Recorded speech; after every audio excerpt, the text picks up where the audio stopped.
Welcome, everyone. I am John Ryan, and this is the NCAA Basketball Daily Dime Show for Thursday, March 17th. I'm going to feature two game breakdowns and two best bets that I am taking to the window that are on the Friday round one card of the NCAA tournament. I'm sure you're going to be interested to get down on those. I've been running pretty darn hot in the college basketball, but even more so in NBA on a 5-game winning streak, and have gone 11-3 over the last 14.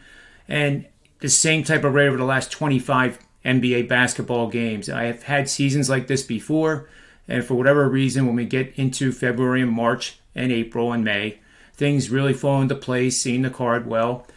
And as a result of the NBA triple-double show that airs daily, and especially on Monday, Wednesday, and Friday, this past Wednesday, we had all three of us, Kevin Broadus and Ronald Kabang, along with myself.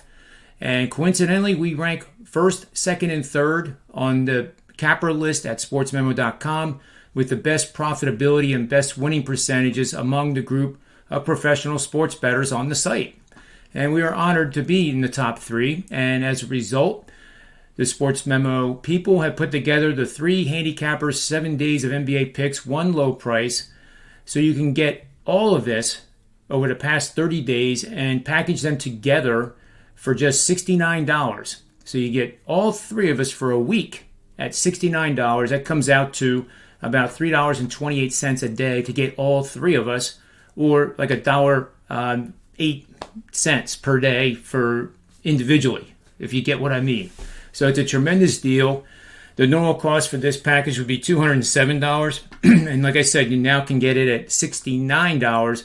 So get over to sportsmemo.com and take advantage of this offer from three of the top-rated handicappers. UCapper and myself were running 1-2 last year. So it stands to reason that we're doing it again, and things are rolling well. So take advantage of that. And Major League Baseball, too, is running a special. The first 50 will get the full season of my MLB, including the playoffs, for just $3 a day. So the price is Major League Baseball through the All-Star is priced at $795. World Series, $1,095. The first 50 can get Major League Baseball through the World Series for $699, saving you $400 off the regular price. So let's get to the basketball game here. And the basketball game that we're going to look at first is the Duke Blue Devils. Mike Krzyzewski's legendary career, this is the last time he's going through the Final Four, so the media will be up in the stratosphere with this team. And obviously his team will lack nothing in terms of motivation, because they would love to nothing more to give him a national championship to send him off into retirement.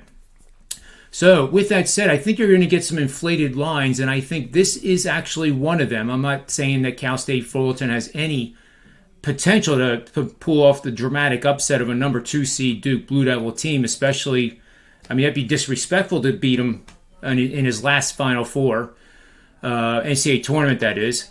But Cal State Fullerton is a team that doesn't get to the NCAA tournament all that much. They have one guy that is seasoned, and he's a transfer from Tennessee. He's also the team leader across the board, offensively and defensively. Duke comes into this game 28-6. They're 17-15 against the number. Cal State Fullerton is 21-10, 16-11-2 against the number, 7-3 over the last 10 games. So they come into this in pretty good form.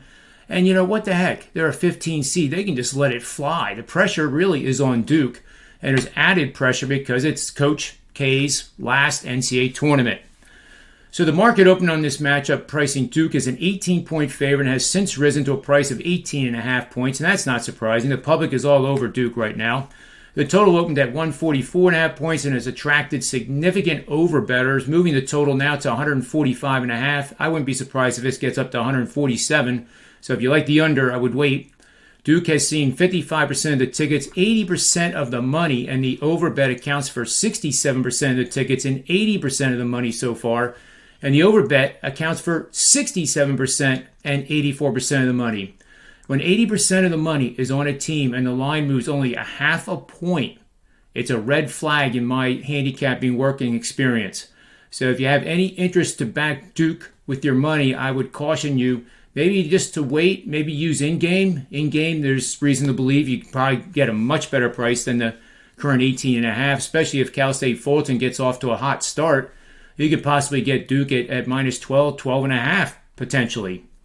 So the line implies an 81.5 to 63.5 Duke win is calculated by taking the total, dividing by 2, taking the line, divided by 2. Take those results, add to get the Duke score, which is 82 points, and then the total minus the line factor for Cal State Fullerton. So it's 63.5 points for Cal State Fullerton. That's how I came up with that. In past games in which Duke scored 82 points, they have gone on to 136 wins, just 11 losses, 95, 43, and 9 against the spread for 69% winners.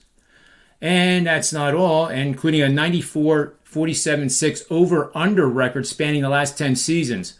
Now, here's the key. If Cal State Fullerton could keep Duke under 82 points, which I think they can because they play kind of in a slow, methodical, in-the-mud style game, which could affect the flow of the Duke offense. So this is why I like getting all these points, because I think this is more like a 10-point game than a 20-point game, for example. So in scoring fewer than 82 points in games played over the last 10 seasons, Duke is 130 wins, 57 straight up, but 70, 112, and 2 pushes against the spread. That's 38.5%, including 65, 119, and 3 pushes over under record. And in games played in March, check this out. Duke is 6-2 straight up, 0-10 against the spread when scoring fewer than 82 points, and is stalled as a double-digit favorite. So in those situations, Coach K and his teams have never covered a double-digit spread when scoring under 82 points. I like this play with the points, not calling the upset, but I like the points, and I think Cal State Fullerton Titans cover the number. So let's move over to the next game, and this game is intriguing on Friday as well. You have the Virginia Tech Hokies, who have won 13 of 15 games and are on I believe, a 5-game win streak now, if my memory's correct. 3 games. Yeah, it is 5 games. And Texas comes into this matchup direct opposite. They're on a 3-game losing streak, lost to TCU in the tournament.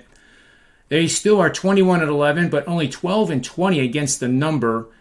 Virginia Tech 23-12 for the season, 18-16-1 for against the spread.